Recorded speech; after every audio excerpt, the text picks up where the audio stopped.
नमस्कार, मैं doctor Swati Mishra, assistant professor department of sociology, R Mahila PG college, आप सभी का अपने चैनल स्वेट्स पैशन पे वेलकम कर रही हूँ। इस समय जिस वीडियो सीरीज़ को लेकर के हम आगे चल रहे हैं वो है सोशियोलॉजिकल थ्योरी, समाजशास्त्रीय सिद्धांत, जिसमें पिछले वीडियो में मैंने आपको बताया कि सोशियोलॉजिकल थ्योरी है क्या, कंसेप्ट क्या है सोशियोलॉजिकल थ्योरीज़ का और उसके डिफरेंट कैरेक्टरिस्टिक्स क्या हैं वो। और आज जिस टॉपिक को हम पढ़ेंगे वो है नेचर ऑफ सोशियोलॉजिकल थ्योरी। बहुत छोटा टॉपिक है, वीडियो बहुत लंबा नहीं होने वाला है, तो प्लीज़ आप सभी से रिक्वेस्ट है कि कंप्लीट सुनिएगा इस पूरे वीडियो को, क्योंकि हर पॉइंट अपने आप में इम्पॉर्टेंट है। तो चलिए स्टार्ट करते हैं हम अपना ये video, nature of sociological theory, समाजशास्त्रीय सिद्धांतों की प्रवृत्ति। उम्मीद है कि आपको ये कॉन्सेप्ट समझ में आएगा कि हम समाजशास्त्रीय सिद्धांत किसको कहते हैं। पहले हमने थॉट के बारे में बताया, जो पहला वीडियो था सोशल थॉट पे, पहले उसमें थॉट के बारे में एक्सप्लेन हुआ, थॉट से सोशल थॉट कैसे बनते हैं और सोशल थॉट से किस तरह से सोशियोलॉजिकल थ्योरीज बनती हैं, उस पे आपको पूरी तरह से समझाया जा चुका है। सारे वीडियोस को अच्छी तरह से सुनिएगा, तभी कंसेप्ट क्लियर होगा। स्पेशली जो भी स्टूडेंट के ये सब्जेक्ट में है, ये टॉपिक में ये है, उसको आप ज़रूर से समझिएगा। और मेरे ख्याल से हर यूनिवर्सिटीज़ के, हर कॉलेजेस के सिलेबस में वेस्टर्न या क्लासिकल थिंकर्स जो हैं, बेसिकली क्लासिकल थिंकर्स के बारे में ज़रूर है। जैसे आपको कॉम्टे को पढ़ना है, मार्क्स को पढ़ना है, आपको पैरेटो को पढ़ना है, डर्खाइम को पढ़ना है, ये सब चीज़ें आपको पढ़नी है। तो उनको पढ़ने से पहले आपको ये समझना ज़रूरी है कि सोशियोलॉजिकल थ्योरीज़ होती क्या हैं। अब स्टार्ट करते हैं नेचर ऑफ सोशियोलॉजिकल थ्योरी की प्रवृत्तियाँ क्या क्या हैं समाजशास्त्रीय सिद्धांतों की। तो सबसे पहला जो नेचर है कि sociological theories is always be in scientific basis, ये हमेशा वैज्ञानिक आधार इनका होता है।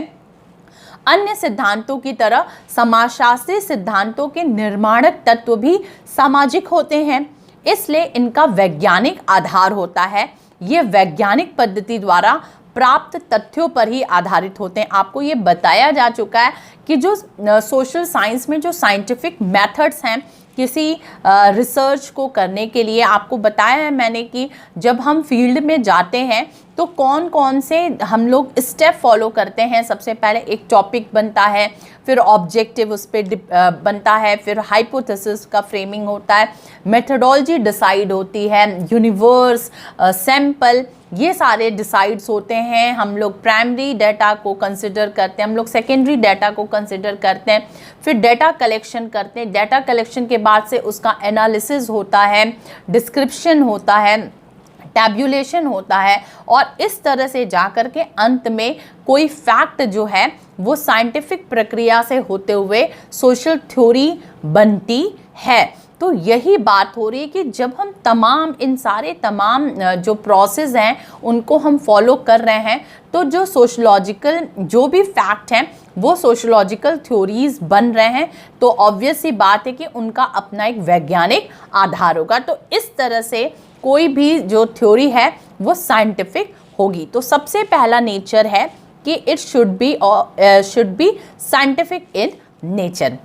सेकेंड कैरेक्टरिस्टिक्स क्या, इसका मैं इंग्लिश भी पढ़ देती हूँ कि like other theories the building elements of the sociological theories are social because they always frame in society, therefore they have a scientific basis, it is based on the facts obtained by scientific methods। ठीक है, जो methods मैंने आपको बताया। अब second जो nature है वो है तार्किक, लॉजिकल। तो हमेशा याद रखिएगा कि जो सोशलॉजिकल थ्योरी है वो तार्किक होती है। तार्किक क्यों होती है? क्योंकि वो सारे साइंटिफिक मेथड से क्रॉस होते हुए एक थ्योरी बनती है। एक कोई भी फैक्ट जो है वो साइंटिफिक मेथड्स को क्रॉस करते हुए सोशलॉजिकल थ्योरी का रूप लेता है, तो ऑब्वियस ही बात है कि उसमें तर्क लगा होगा। समाजशास्त्री सिद्धांत आनुभविक तथ्यों की एक तार्किक या बौद्धिक व्यवस्था है।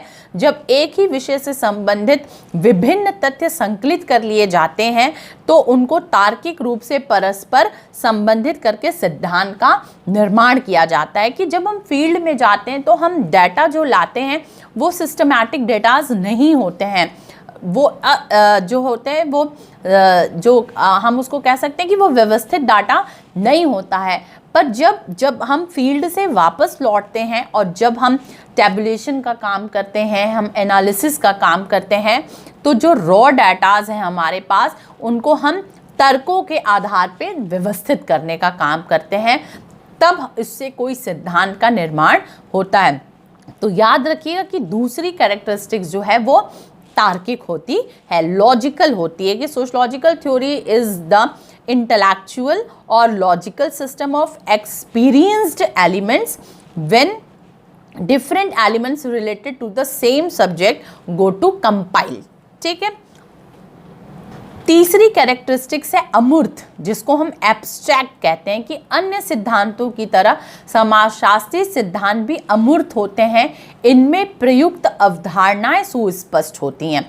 Like other theories, sociological theories are abstract and the concept used in them are clear. याद रखिएगा कि सोशलॉजिकल थ्योरी अपने आप में मूर्त नहीं होती है। जैसे कि हम दिखा दें कि ये रिमोट जो है वो एसी का, वो एब्स्ट्रैक्ट नहीं है, वो अमूर्त नहीं है, वो मूर्त हमको दिख रहा है। ये मूर्त रूप में हमें दिख रहा है कि ये एसी का रिमोट है। पर सोशलॉजिकल थ्योरीज हमें दिखाई नहीं देती हैं, उसमें जो कंसेप्ट यूज हुए हैं वो हमें दिखाई देते हैं। तो always and always sociological theories in abstract in nature, ये याद रखिएगा आप।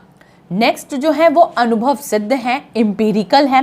क्यों? क्योंकि हम फील्ड में जाते हैं, फील्ड में हम डाटा जब इकट्ठा करते हैं तो हम उससे अनुभव प्राप्त करते हैं। आपको ये बताया भी गया है ना कि जो अनुभव के आधार पे जब तथ्यों का संकलन होता है और तथ्यों के संकलन जो वैज्ञानिक पद्धति को क्रॉस करते हुए जब एक रूप लेते हैं तो हम उनको समाजशास्त्री सिद्धांत की संज्ञा देते हैं। तो समाजशास्त्री सिद्धांत सामाजिक शोध का आधार है, जिससे उपकल्पनाओं का परीक्षण एवं निरीक्षण किया जाता है। कि जो भी हम हाइपोथेसिस फ्रेम किए, जैसे फील्ड में हम गए, मैं एक एग्जांपल शुरू से लेके चल रही हूँ जब से मैं सोशल थॉट पढ़ा रही हूँ, कि इस समय कोरोना के दौरान अगर हमको महिलाओं की सामाजिक और आर्थिक स्थिति का अगर शोध करना है तो हम कुछ ऑब्जेक्टिव्स बनाएंगे, कुछ हाइपोथेसिस बनाएंगे और उन्हीं हाइपोथेसिस को जब हम टेस्ट करेंगे फील्ड में जा करके तो हम कहीं ना कहीं से एम्पिरिकल स्टडी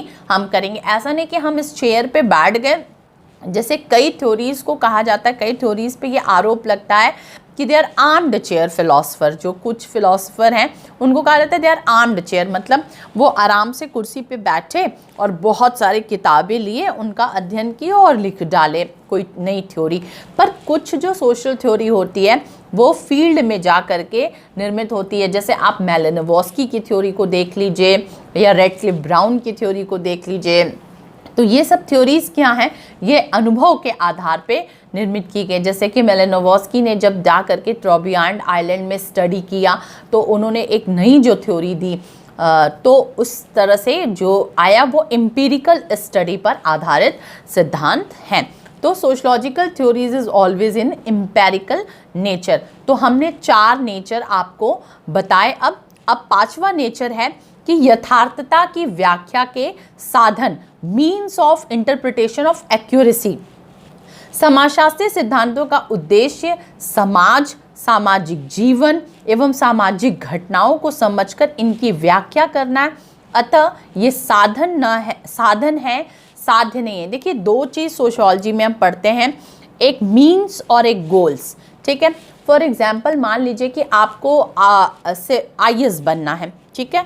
IAS बनना आपका गोल है, पर IAS बनने के दौरान मतलब उस अचीवमेंट, उस गोल को पाने के लिए आपने जो मेहनत की, जैसे आपने बहुत सारी किताबों को पढ़ा, आपने बहुत सारे कोचिंग में आपने अपने आप को एनरोल किया, फिर आपने सेल्फ स्टडी बहुत सारी की, आपने ग्रुप स्टडी की, तो उस लक्ष्य को पाने के लिए जो आपने विभिन्न विभिन्न साधनों का प्रयोग किया, ठीक है। ये तो ट्रू एस्पिरेंट्स हैं। कुछ ऐसे भी एस्पिरेंट्स होते होंगे जो ये सोचते होंगे कि अरे वाह, मेंस की कॉपी कहाँ चेक होने के लिए गई, इंटरव्यू में कौन कौन से लोग आ रहे हैं वो पैनल का पता चल जाए, तो वो भी एक मीन्स है, ठीक है। अपने गोल्स को पाने के लिए वो भी एक मीन्स है। हाँ, वो समाज द्वारा मान्य साधन नहीं है, पर साधन तो है ही है। तो ये कहा जा रहा है कि यथार्थता की व्याख्या के साधन है, मतलब जो भी फैक्ट है, जो भी रियलिटी है इस सोसाइटी में, उसको जानने के लिए जिस हम साधन का इस्तेमाल करते हैं वो है सोशियोलॉजिकल थ्योरीज, ना कि वो खुद में एक गोल है। गोल है हमें इस सोसाइटी के फिनोमिना को समझना, इस सोसाइटी में जो दो लोगों के बीच में इंटरेक्शन हो रहा है उसको समझना, सोशल इवेंट्स को समझना। पर उस समझने की प्रक्रिया में जिस साधन का हम इस्तेमाल कर रहे हैं वो है सोशियोलॉजिकल थ्योरीज। होप आपको ये समझ में आया होगा। अब हम चलते हैं अपने नेक्स्ट पॉइंट की तरफ। नेक्स्ट है जो नेचर सोशियोलॉजिकल थ्योरी का, वो है सामान्य प्रकृति। कहीं पर इसको जनरल नेचर भी कहा जा रहा है, इंग्लिश थोड़ी सी कहीं कहीं अलग भी यूज हुई है। समाजशास्त्री सिद्धांत समाज, सामाजिक जीवन व व्यवहार तथा सामाजिक घटनाओं के बारे में सामान्यीकरण होते हैं। आप ये डेफिनेशन में भी देख चुके हैं, जो सामाजिक तथ्यों द्वारा निर्मित होते हैं, इसलिए ये सामान्य प्रकृति के होते हैं। Sociological theories are generalization about society, social life, behaviour and social phenomena that are created by social facts. This makes them of general nature. इसलिए ये सामान्य प्रकृति के होते हैं क्योंकि इसी समाज की घटनाओं को वो समझने का तरीका है, इसी समाज के जो फिनोमिनाज हैं, इवेंट्स हैं, उनको व्यवहार को समझने के तरीके हैं, इसलिए ये सामान्य प्रकृति के होते हैं। नेक्स्ट जो है वो यूनिवर्सल नेचर। समाजशास्त्री सिद्धांत सार्वभौमिक प्रकृति के होते हैं, अर्थात उन पर स्थान एवं काल का कोई विशेष प्रभाव नहीं होता। देखिए, इस पे आप कह सकते हैं कि इस पे थोड़ा सा इस पॉइंट पे विरोधाभास है, क्योंकि कई सिद्धांत जो होते हैं वो ज़रूरी नहीं है कि यूनिवर्सल नेचर के हों, पर इसमें चूंकि ब्रॉड लेवल पे बात हो रही है, जैसे मार्क्स का अतिरिक्त मूल्य का सिद्धांत है। आप अतिरिक्त मूल्य का सिद्धांत जानते हैं या नहीं जानते मुझे नहीं पता। मार्क्स की जब आप थ्योरी पढ़ेंगे तो अतिरिक्त मूल्य का सिद्धांत आप ज़रूर समझेंगे। एक एग्जाम्पल मैं आपको समझाती हूँ। मेरे आसपास क्या चीज़ है, मैं ढूंढती हूँ। यस, ये लिपस्टिक, ठीक है, क्योंकि मैंने लगाया है। तो ये लिपस्टिक मान लीजिए कि इसका प्रोडक्शन जो है, प्रोडक्शन कॉस्ट जो है, मान लीजिए कि ये पड़ रहा है 100 रुपीज़ फॉर एग्जाम्पल, ठीक है।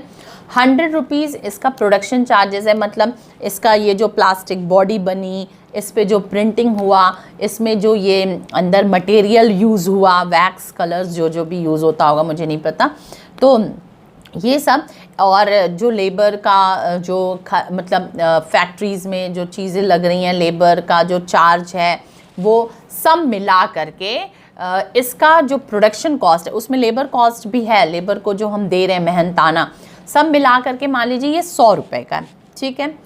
पर जब कंपनी इसको मार्केट में बेच रही है तो वो बेच रही है 200 रुपये का, तो कंपनी को फ़ायदा कितना हो रहा है? 100 रुपये का, क्योंकि प्रोडक्शन जो कॉस्ट था वो 100 रुपये था और जो सेलिंग कॉस्ट है वो 200 है। मतलब 200 में से अगर 100 हम घटा देंगे तो हमारे पास कितना बचेगा? 100। मतलब 100 रुपये का फ़ायदा वो कंपनी कमा रही है, और इसी मूल्य को हम अतिरिक्त मूल्य कहते हैं। और जब आप मार्क्स की थ्योरी पढ़ेंगे तो आप जानेंगे कि इस अतिरिक्त मूल्य की फ़िलॉसफी क्या है, मार्क्स ने इसे क्यों उठाया, क्योंकि वर्ग संघर्ष के सिद्धांत में इसका अपना एक बहुत बड़ा रोल है इस थ्योरी का। मार्क्स जब मैं पढ़ाऊंगी तो आपको पूरी तरह से एक्सप्लेन करूंगी। तो ये अतिरिक्त मूल्य का जो सिद्धांत है, इसको माना जा सकता है कि इट इज़ यूनिवर्सल थ्योरी, क्योंकि कहीं भी सोसाइटी में जो दौर चला कैपिटलिज्म का, जो कि पूरी तरह से profit to gain more and more profit की फ़िलॉसफी पे यकीन करता है, उसमें ये थ्योरी काम आई। तो इस तरह के थ्योरीज़ को, जो कि हर सोसाइटी में, हर काल में, हर देश में, हर समय पे लागू हुए उसको हम यूनिवर्सल थ्योरी कहेंगे। तो कहा जाता है कि सोशलॉजिकल थ्योरी यूनिवर्सल है, पर अब जाकर के इस पे बहुत सारे विरोध भी हो रहे हैं। अब हम चलते हैं अपने नेक्स्ट थ्योरी की तरफ। मूल्यों की दृष्टि से तटस्थ, जो लास्ट है नेचर है, वैल्यूज न्यूट्रल। ये क्या है कि समाजशास्त्री सिद्धांत मूल्यों से मुक्त होते हैं क्योंकि ये अच्छे या बुरे का वर्णन नहीं करते। इनका उद्देश्य तो मात्र सामाजिक यथार्थता को समझना एवं व्याख्या करना। ये बहुत इंपॉर्टेंट पॉइंट है, आप जानिए। जब हम पढ़ते हैं सोशियोलॉजी में, हम वैल्यूज़ पढ़ते हैं ना, वैल्यूज़ भी कई जगह सिलेबस में, वैल्यूज़ क्या होता है जिसमें हम अच्छे और बुरे का वर्णन करते हैं। जैसे कोई चीज़ अच्छी है और कोई चीज़ बुरी है, ठीक है। जैसे इनका ये व्यवहार अच्छा है और इनका ये व्यवहार बुरा है। तो सोशल जो थ्योरीज होती हैं, सोशलॉजिकल थ्योरीज जो होती हैं, वो मूल्यों से कहा जाए तो न्यूट्रल होती हैं। उन पे मूल्यों का प्रभाव नहीं पड़ता, क्योंकि अगर हम मूल्य लेकर के फील्ड में चलेंगे तो हम तो फिर फेयर स्टडी कर ही नहीं पाएंगे। अगर हम जिस चीज़ को अच्छा समझते हैं हम उसका रिजल्ट अच्छे पे ला देंगे, हम जिस चीज़ को बुरा समझते हैं हम उसका रिजल्ट बुरे पे ला देंगे। तो हमेशा से याद रखिएगा कि जो समाजशास्त्री सिद्धांत होते हैं, जब स्टडी करके हम एक थ्योरी बनाते हैं तो वो मूल्यों से रहित होती है। ये टफ टास्क होता है बहुत ज़्यादा, क्योंकि बायस्ड फ्री होकर के जब हम कोई रिजल्ट लाते हैं, दैट इज़ प्योर रिजल्ट, वही हमारा शुद्ध परिणाम होता है। अदरवाइज़ अगर हम बायस्ड हुए जरा भी, अगर मैं फीमेल हूँ और फीमेल पे स्टडी करने जा रही हूँ, या मैं से किसी कास्ट से बिलोंग करती हूँ, किसी कास्ट पे स्टडी करने जा रही हूँ, या किसी पर्टिकुलर रीजन की हूँ और उसी रीजन में जा कर के स्टडी करती हूँ, किसी ट्राइब की हूँ, तो कहीं ना कहीं से हो सकता है कि वैल्यू फ्री ना हो पाए स्टडी। पर सोशलॉजिकल थ्योरी वही है जो वैल्यू फ्री हो, जिसमें अच्छे और बुरे का तर्क ना हो। हम ये नहीं देखेंगे कि ये चीज़ अच्छी है और ये चीज़ बुरी है, हम ये देखने की कोशिश करेंगे कि what is the reality, reality क्या है। जब हम उसमें जा कर के स्टडी करेंगे और रियल चीज़ों को ला के देखेंगे, कि कॉज और इफ़ेक्ट को देखेंगे कि किसी चीज़ के पीछे क्या कारण हैं, रियल रीज़न क्या है, तब हमारा जो सोशलॉजिकल थ्योरी होगा वो वैल्यू फ्री होगा। और सोशलॉजिकल थ्योरीज इज ऑलवेज या मस्ट बी वैल्यू फ्री। तो sociological theories are free from values because they do not describe good और bad. Their purpose is only to understand and explain social reality. यही मैं समझा रही थी। तो hope आपको ये मैंने 8 जो नेचर हैं उसको डिस्क्राइब किया और आप इसको बुरी तरह से अच्छे से समझिएगा। अगला टॉपिक मैं सोशलॉजिकल थ्योरी के ही टाइप्स को लाऊंगी और थोड़ा सा ओरिजिन को भी बताऊंगी कि सोशलॉजिकल थ्योरी का ओरिजिन कैसे हुआ।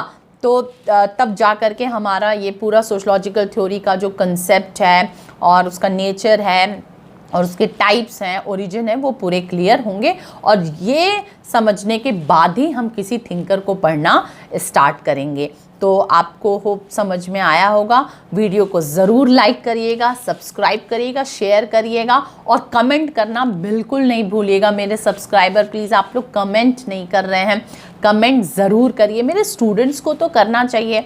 लॉकडाउन में आप अपने टीचर्स से नहीं मिल रहे हैं तो एटलीस्ट आप एक कमेंट तो कर ही सकते हैं। तो चलिए फिर आगे नेक्स्ट वीडियो पे हम मिलते हैं। आप सभी अपना ध्यान रखिएगा, सुरक्षित रहिएगा। Bye bye, take care.